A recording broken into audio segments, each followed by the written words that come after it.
Welkom by Nou die Blou. Nou praat ons Hoërskool Rugby en saam met my ateljee is nou weer Willem Straat as president. Wille Klaver. Kom ons praat 'n bietjie daarso. Kom ons begin met Affies. Ek dink Affies eerste wedstryd wat gespeel teen Paul Roos met 2 punte gewen.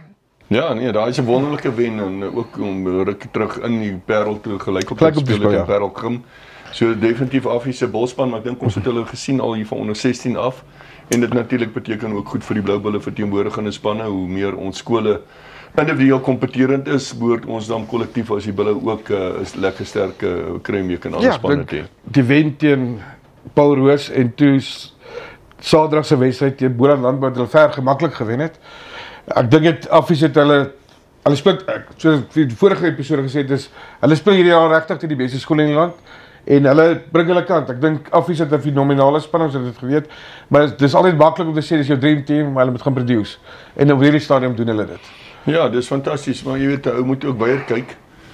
Ons is regtig bevoordeel in Suid-Afrika met hierdie superskole soos Affies en Garsies en Kloof en Menlo en Boys High en dis meer, maar jy weet daar's ook baie talent in die ander sogenaamde kleiner skole. As jy maar gaan kyk na ons huidige Blou Bull span, jy weet, ou soos Rondertjie, ons kaptein kom van Wonderboom af, hy het nie Kruimweek gespeel nie. Marco van Staden kom van Becker aan, Magalies uit nie Kruimweek gespeel nie. Curly Arendse kom af van Paulus Hubert en die Parel uit nie Kruimweek gespeel nie. So ons moet nou altyd weet die kleiner skole ook in berekening bring en daai talent wat daar is ook 'n pathway voorskep en ek dink dis waar ons by die Bulle baie goed doen met ons sterk onder 20 klapligas en ons sterk klapligas maar ja, dis wonderlik om superskole soos Affies te hê en te sien dat hulle presteer. Ja, maar gaan ons nou daar Garsfontein. Garsfontein het gespeel teen Oudtshoorn, dit was gelyk optelling daar gewees. En in die tweede wedstryd het Grey verloor, maar Grey nie ver verloor nie, maar hulle was daar gewees en net 'n bietjie hier en daar. Dit Grey te wen is altyd te moeilik.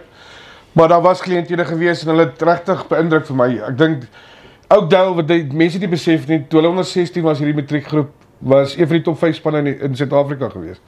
Oudtshoorn het 'n fenominale groep en baie gelyk op uitslag te kry. In die laaste minute op die skoppaal te vat.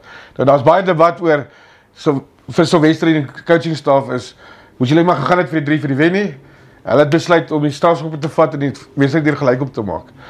Maar ja, dis 'n debat wat ons op alle dag kan praat oor nie, maar dis ook 2 goeie uitslae vir Ja, nee, baie goed. En Garsies ook 'n enorme bydrae tot Blou Bull Rugby en uiteindelik ons skrimskakelfabriek gekyk word. As ek kyk na Embrose Papier en Keegan Johannes en Steven Nel wat almal hier by ons gekontrakteer is, almal uit dieselfde skool, almal van Garsies af. Ek dink laas jaar se skram is ook by ons gekontrakteer.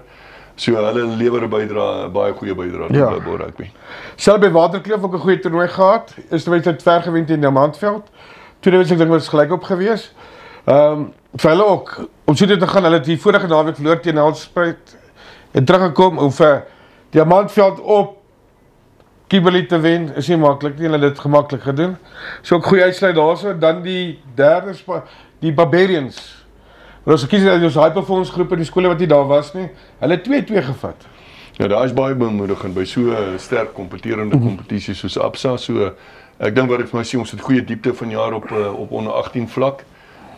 Nie net vir die Kruimweek span nie, maar ook die akademie span. So ek sien uit hoe dit uiteindelik later in die seisoen die resultate wat ons gaan kry. Ja, so die lywe is nou seer. Ons gaan na die STC reeks toe vir die ou beeldtrofee is. Nou daar gaan 'n klomp wedstryde wees. Ek gaan net gou vinnig julle deur die wedstryde laat gaan en dan gaan ek en Willem net 'n bietjie praat oor 'n paar wedstryde. So die eerste wedstryd daar wat ons nou het hier soos die Elderrein teen Heegland, Garsfontein teen Waterkloof, Menlo Park teen Nelspruit, Montana teen Pietersburg, Oosmoed teen Kempton Park, Hilton College teen Pretoria Boys High, Clifton College teen St Albans en dan Ligbrand teen Swartkops. So as ek gou hier vandag deur gaan die Garsfontein teen Waterkloof. Hulle dink hulle lekker ene wees. Ja, nee, hulle het 'n lekker wedywering oor die laaste paar jaar opgebou. Ek onthou nog 'n klomp jare terug wat my kinders in Kloof was en ek daar betrokke was, het ons hulle vreeslik ver gewen en toe het hulle net skielik omgedraai en 'n wonderlike krag word in Pretoria Rugby en Kloof is ook lekker kompeterend, so dit behoort 'n baie lekker wedstryd te wees. Ja, daai was dit altyd gewees andersom. Ek dink Waterkloof het daar met 80-90 gewen op die binne 'n jaar of 2 het hulle begin investeer in hulle rugby en hulle het begin wen en dis die skool soos ons hulle nou ken. Dis nogal waar daar, as ek het vergeet van dit.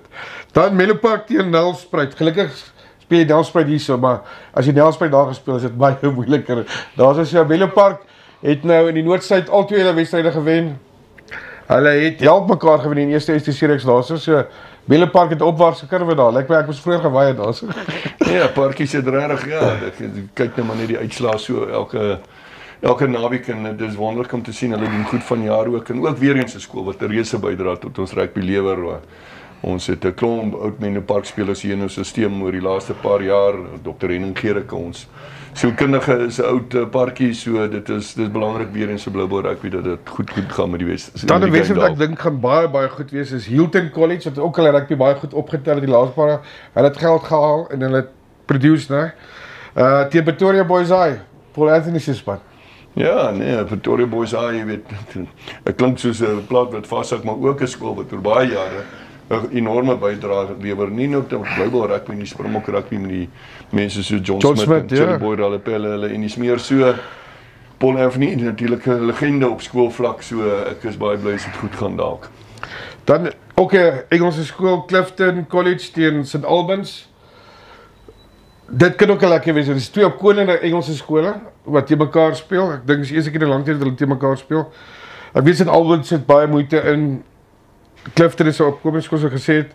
Dit kan ook 'n interessante wedstryd wees. Ja, nee, altyd dan St Albans weer eens ook spelers soos Bongie en Jason Jenkins en dis meer opgelewer vir Suid-Afrikaanse rugby, so net so 'n belangrike deel van die ekosisteem soos al die ander skole. Ja.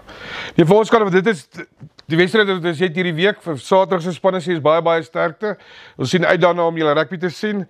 Onthou net asseblief, stuur vir ons videoklips van 3 wat daar gedruk is. Maak nie saak of daar 14 spanne of eerste spanne is nie. Ons wil graag die 3 ook vir julle wys in die program. Willem, ek sê dankie vir jou tyd. En ons kom terug hierna. Ons praat bietjie oor vroue rugby en dan gaan ons praat oor die Carlton beker. So hou net bietjie vas, ons vat gou 'n breekie.